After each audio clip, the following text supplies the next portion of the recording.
అందరికీ నమస్కారం అండి.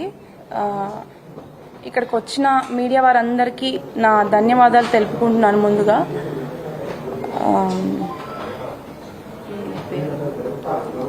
ఇప్పుడు ఇన్ని డేస్ నుంచి సపోర్ట్ చేసిన నా మీడియా వారందరికీ ఫస్ట్ ప్రతి ఒక్కరికి పేరు పేరుగా నేను థ్యాంక్స్ చెప్పుకుంటున్నానండి.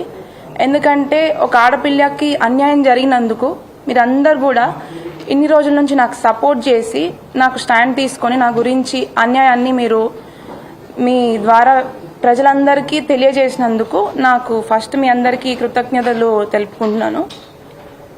అయితే ఇప్పుడు నేనేమీ పెద్ద ఇట్లా ప్రొఫెషనల్ ఏం కాదండి. ఒక ఆడపిల్లకి, మీ ఇంటి ఆడపిల్లకి అన్యాయం జరిగితే ఎట్లా అయితే ఎక్స్ప్రెస్ చేస్తుందో అదేవిధంగా నాకు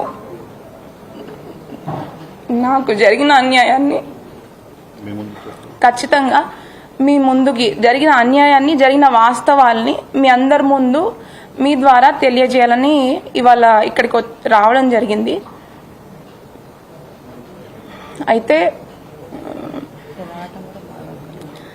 ఇక్కడికి వస్తున్నందుకు ఇలాంటి రోజు ఒకటి నాకు వస్తుంది అని కూడా నేను అనుకోలేదు.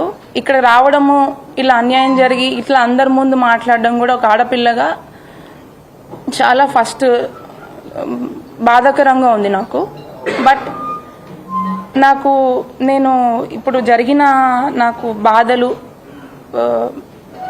నాకు జరిగిన ప్రాబ్లమ్స్, అన్యాయం అన్నీ కూడా నేను ఎదుర్కొని గట్టిగా నిలబడి ఇప్పుడు మీ అందరి ముందు నేను ఇది పెడుతున్నందుకు నేను గర్వంగా ఫీల్ అవుతున్నాను. ఎందుకంటే ప్రతి ఒక్క ఆడపిల్ల కూడా అన్యాయం జరిగితే లోపల కుమిలిపోయి కూర్చోకూడదు. ప్రతి ఒక్కరు బయటికి వచ్చి మాట్లాడాలి. మాట్లాడితేనే వాళ్ళకి న్యాయం జరుగుతుంది. ఇట్లాంటి వాళ్ళు అంటే జోగి రమేష్ అండ్ ఇట్లాంటి ఫ్యామిలీ వాళ్ళు, ఇట్లాంటి వాళ్ళ నుంచి మనం బయటపడవచ్చు. ఖచ్చితంగా జరిగిన వాస్తవాలు ఏంటో కూడా అందరికీ తెలుస్తాయి. అయితే ముందుగా నా పేరు మేఘన. నేను మాజీ మంత్రి జోగి రమేష్ గారి కోడల్ని. 1.5 year బ్యాక్ అంటే May 28, 2025 రోజున జోగి రాజీవ్తో నాకు వివాహం జరిగింది. ఇప్పుడు అందరు తండ్రులు ఎట్లా అయితే తన అమ్మాయి, తన కూతురు హ్యాపీగా ఉండాలి అని చెప్పి ఎట్లయితే పెళ్లి చేశారో, మా డాడీ కూడా నేను హ్యాపీగా ఉండాలి అని చెప్పి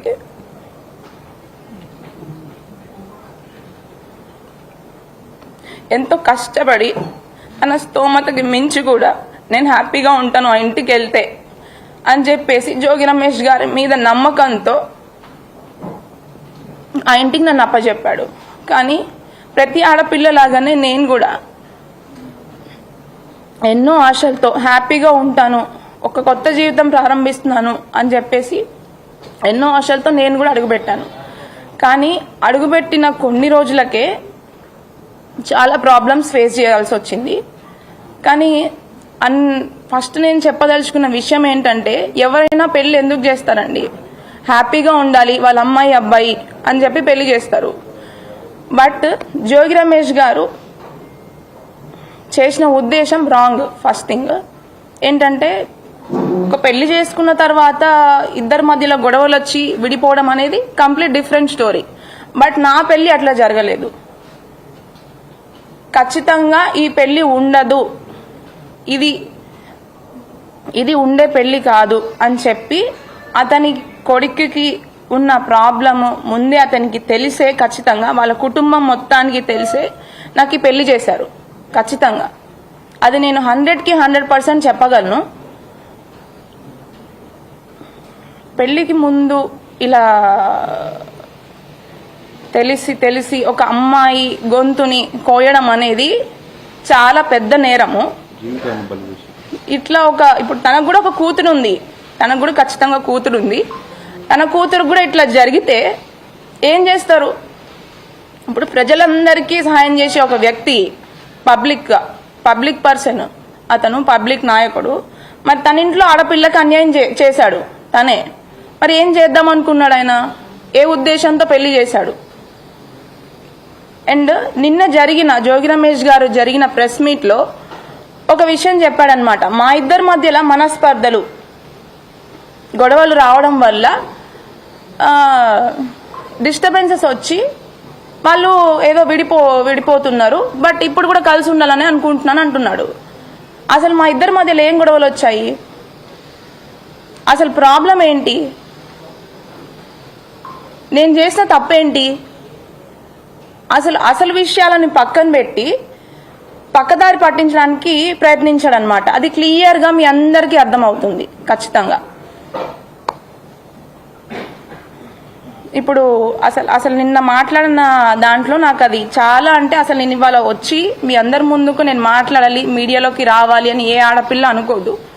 బట్ నేను రావాల్సి వచ్చింది. ఎందుకంటే నిన్న జోగి రమేష్ గారు చేసిన కొన్ని వ్యాఖ్యల వల్ల నాకు చాలా అంటే చాలా బాధ కలిగింది. ఎందుకంటే అతను చేసిన అన్యాయము, వాళ్ళ ఇంట్లో నేను ఎదుర్కొన్న సమస్యలను పక్కన పెట్టి ఆయన సింపతి గెయిన్ చేద్దాం అనుకున్నారా, లేకపోతే ఇది రాజకీయ కోణంలోకి తీసుకొని వెళ్దాం అనుకుంటున్నారా అనేది నాకు అర్థం కావట్లేదు. బట్ ఉన్న వాస్తవాలేంటో, ఉన్న విషయాలేంటో మీ అందరికీ నేను ముందుగానే ఎఫ్ఐఆర్లో క్లియర్గా పొందుపరిచాను. అవి 100కి 100% వాస్తవాలు. అండ్ దానికి సంబంధించిన ఎవిడెన్స్లు కూడా నేను ప్రతి ఒక్కటి కోర్టు వారికి ప్లస్ పోలీస్ స్టేషన్లో నేను సమర్పించాను. తొందరలోనే ఆ విషయాలకు సంబంధించిన నిజాలు కూడా మీకు తెలుస్తాయి, బయటపడతాయి. బట్ ఏ కాన్ఫిడెన్స్తో నేను ఇచ్చానంటే, ఎప్పటికైనా న్యాయము ధర్మము అనేది కొంచెం లేట్ అయినా కూడా ఖచ్చితంగా గెలుస్తుంది అని గట్టి నాకు నమ్మకం ఉంది. అదే నమ్మకంతో నేను ముందుకెళ్ళాను. నేను ఇంకా కూడా ఎదుర్కొని ఖచ్చితంగా జయించిన తర్వాతనే నేను ఈ పోరాటాన్ని, ఈ న్యాయ పోరాటాన్ని ఆపుతాను, నాకు న్యాయం జరిగేంత వరకు. అయితే ఎవరైనా ఏం చేస్తారండి, నార్మల్గా పెళ్ళయి ఎన్నో ఆశలతో అడుగుపెట్టాను. ఫస్ట్ తగిలిన షాక్ ఏంటి అంటే అబ్బాయికి, రాజీవ్కి అసలు ఉన్న ప్రాబ్లం ఏంటి, మాకైన గొడవలు ఏంటి, ఆ విషయాలన్నిటినీ కూడా వాళ్ళకి తెలుసు. అయినా కూడా నేను వాళ్ళ ముందుగా మా మమ్మీ డాడీ కంటే ముందుగా వాళ్ళే మా మమ్మీ డాడీ అనుకొని, వాళ్ళే నా తల్లి తండ్రి అనుకొని వాళ్ళకే చెప్పుకున్నాను నా కష్టాలన్నీ కూడా. ఇట్లా జరుగుతుంది, ఇలా జరుగుతుంది, ఇట్లా నాతో సరిగ్గా ఉండట్లేదు అని చెప్పి. కానీ మమ్మల్ని ఇద్దరిని పక్క పక్కన కూర్చోబెట్టి ప్రాబ్లం ఏంటి అని అడగాల్సింది పోయి మా అత్తగారు శకుంతల నాకు అదేంటి అదనపు కట్నం కోసము నన్ను అన్ని విధాలుగా ఇబ్బంది పెట్టారు, వాళ్ళ ఫ్యామిలీ అంతా కూడా. మీరు ఖచ్చితంగా అది మొన్న బయటికి వచ్చిన ఆడియోలు వీడియోల ద్వారా చూసే ఉంటారు నన్ను ఏ రకంగా ఇబ్బంది పెట్టారని. అయితే అవి కొన్ని మాత్రమే. ఇంకా కూడా నేను చేసిన ఒక్క విషయం ఏంటంటే, నాకు జరిగిన అన్యాయము, నేను ఎదుర్కొన్న ఇబ్బందులు ఖచ్చితంగా అతను పొలిటికల్ బ్యాక్గ్రౌండ్ అండి. మాది అసలు పొలిటికల్ బ్యాక్గ్రౌండ్ కాదు, మాది కంప్లీట్గా బిజినెస్ బ్యాక్గ్రౌండ్. మాకు పొలిటికల్కి బిజినెస్కి అసలు సంబంధం లేదు.